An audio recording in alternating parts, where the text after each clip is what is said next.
Pensez-vous, professeur Cheikh, que vos thèses un jour seront admises d'une façon péremptoire, sans réfutation? Quand il voyait que les Africains préféraient croire les Européens qui mentaient plutôt que lui qui disait la vérité, ça lui faisait mal. Il en souffrait profondément. Bien sûr qu'il en souffrait. Et ça se voit très bien dans la conférence qu'il a fait au Niger. Qu'est-ce que vous avez pour prouver en face de vos opposants, chercheurs blancs, qui refutaient par exemple certaines thèses que vous auriez apportées?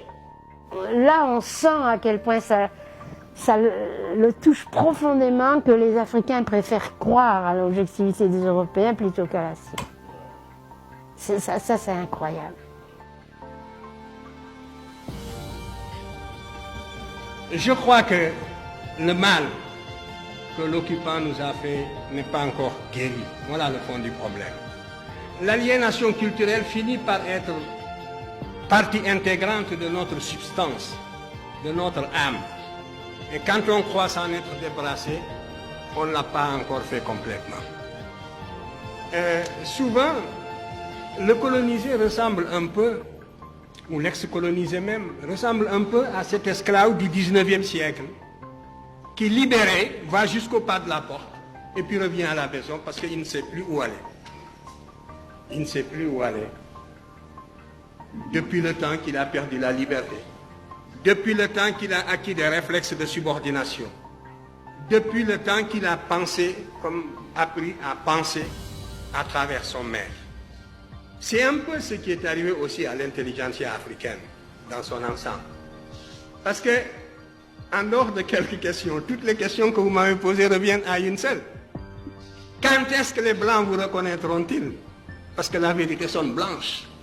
C'est cela. Mais c'est dangereux ce que vous dites.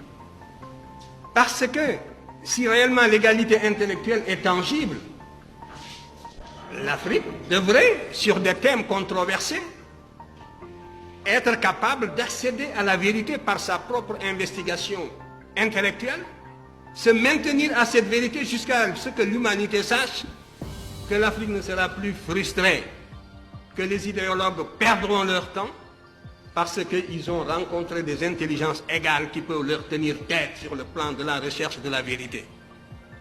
Mais vous êtes persuadé que pour qu'une vérité soit valable et objective, il faut qu'elle sonne blanche. Mais ça, c'est un repli de notre âme qui doit disparaître.